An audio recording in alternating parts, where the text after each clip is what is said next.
Hello everybody and welcome back to Imperator, where if you're noticing that the date is a little bit later, that's because I forgot to unpause when I hit my stop button. Or I forgot to pause when I hit my stop button in the last recording, and so it just kept ticking while I was renaming the file and setting it to uploading. So that was fun. The veneration of ancestors. Deep in the forgotten rural hinterlands of Matara, Axum, a cult venerating our ancestors instead of our gods has become somewhat prominent among the locals. Speaking at length about our ancient traditions and ways, they're looking to the past for guidance on how to live our lives. Bringing these cultists into our society would make us connect more closely, you can see where my mind is, with the rural elements of our society at the cost of our relationship with our urban subjects. So we would gain, or rather we'd lose 5 stability, monthly civilization change until end of game. Oof. Citizen happiness minus 5%. Yikes. We would get this 2 times, apparently. But this would only be for 10 years. Or we would kill them all. Gain 6 tyranny. And the 2 tribesmen would die.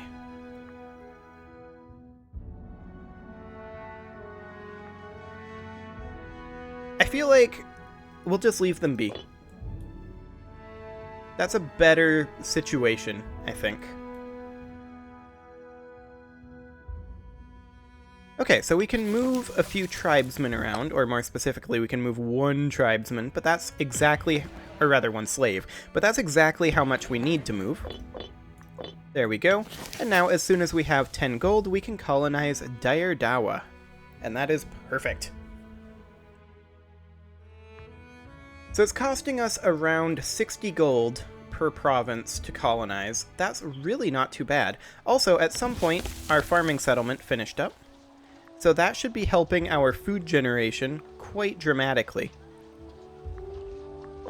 Which is a really, really good thing.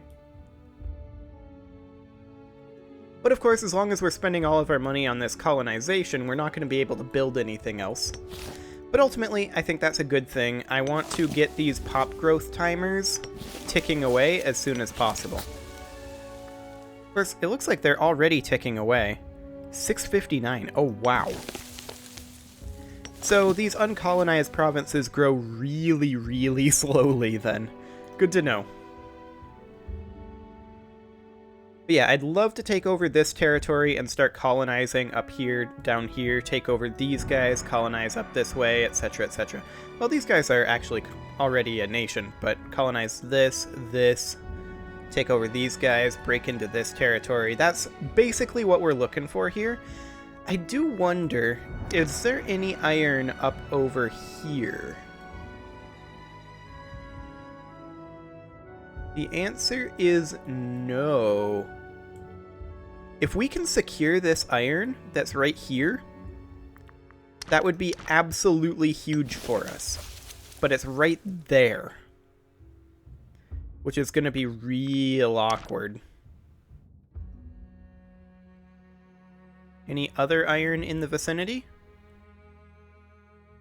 That's not iron. Adulia wants another alliance. I'm still going to decline this, actually. So yeah, there's very little iron around this area, and if we can secure all of the iron around here, that will pretty much cement us as the primary power in this region. But before we do that, we need to consolidate this area. Hypothetically, if we were to declare war, we don't have a war goal, Axum would absolutely join with Alodia. Okay. I don't think we can fight both of them. I keep saying Alodia, but it's Adulia. But they might as well be Alodia. We absolutely would lose this as it sits right now. What is our current omen that we went with? Oh, we can do a new one right now. I feel like... Well, let's see here. Manpower recovery speed plus 24%. What is 24% of 75? What would be the monthly manpower gain here? 75 times 0.242 would be 18.15 manpower per month. That's really not bad.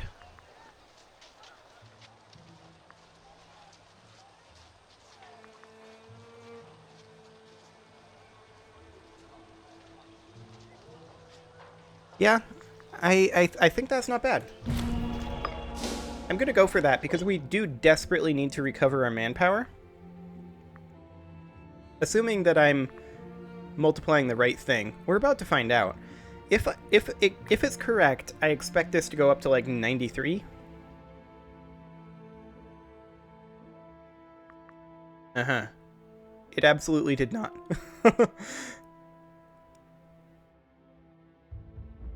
Oh, we must have been on manpower recovery before. That would do it. So of course, these guys are currently drilling and working up their experience, but there are also new men joining the army every month. We are currently down about 4,386 men, which, if I pull up the calculator again, 4,386 divided by 76 indicates that it'll be 58 months before our army is replenished. Manpower in this game, in the early game, is a very, very big deal. There's no doubt about that. We may want to construct some buildings for it, but right now, we're colonizing. So we're going to come on down here. This produces what? Livestock. Okay. This produces base metals. This produces wild game and wood. Okay. Good to know. But the major thing and the major reason why we're interested in doing this is because this provides us an avenue to these guys. That's the core idea, anyway. And they're still allied with Axum, right? Yeah, we are. They're also allied with Boris. I kind of want them to go away.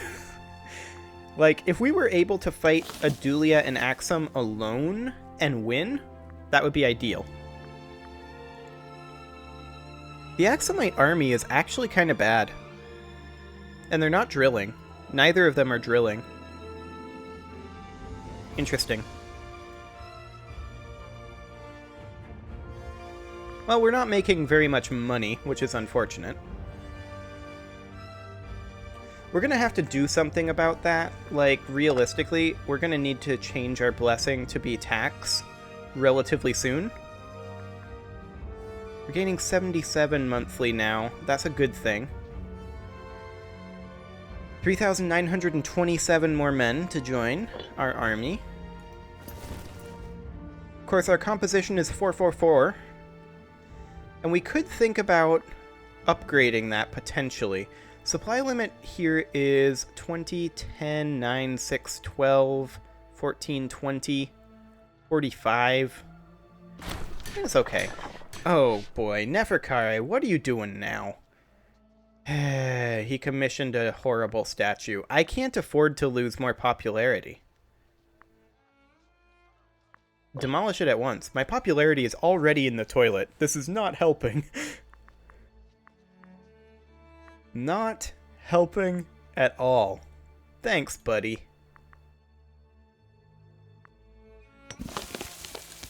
So, we should have pop growth going along quite nicely now. 0.53 per month there. Yeah, 0.53 per month appears to be pretty much what's going on here. So 0.5%. So like 200 months to grow a pop.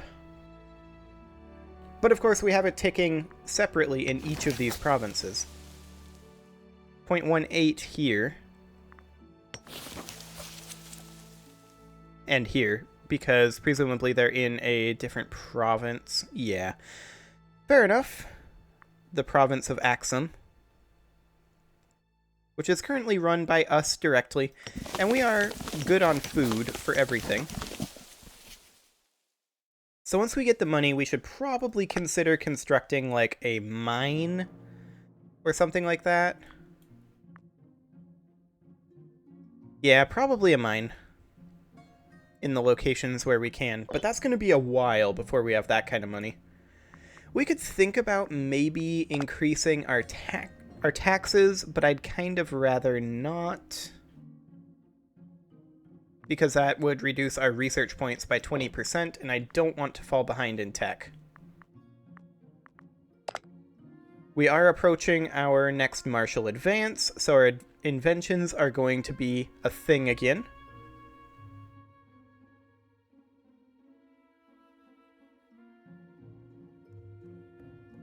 Okay, so about 8 years until all of our advances finish up. That's a good thing. And let's go ahead and move a slave over here.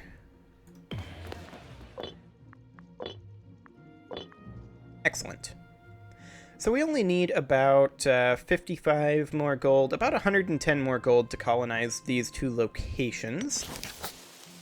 And they are earning us about... Well, this one's earning us 0.38, but that's because there's so many slaves here. This one's more representative of what they're going to be earning us, so it's going to take a while for that to pay back.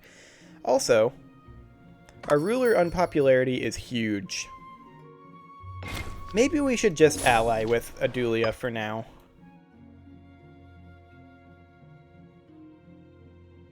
Like, we're not going to be able to fight up in this area for a while. But I would absolutely love to take over these two.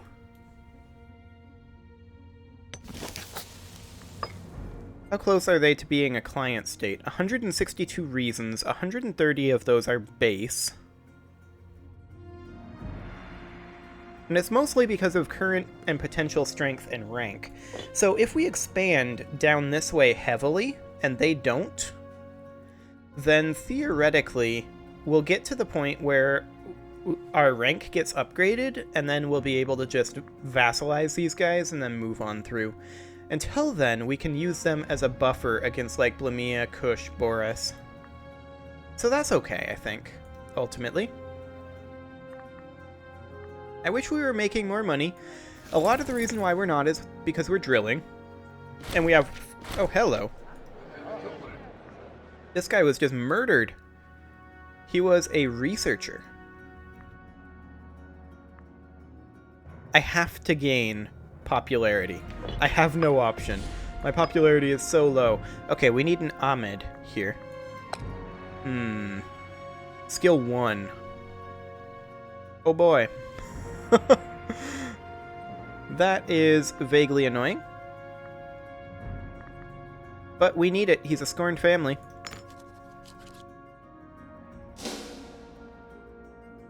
Yeah, you can see his research speed is substantially lower. But I guess it is what it is. That is highly unfortunate. Well, let's go ahead and move another slave over here. Spend 5 more gold on that, because we need to keep spreading this direction. And once we take over all of this territory, I'm pretty sure that these guys, they're going to be more interested in, shall we say, a closer arrangement. Also, this is uncolonized here. So is this. And this up here. So we have a lot of colonization that we can actually do once we take over this nation. But that's going to take a little bit of time to do. Luckily, in this campaign, time is on our side. Okay, we could lose 10 popularity and lose 2 unrest, or we could just gain 2 unrest, and that's what we're going to do. Tear it on down.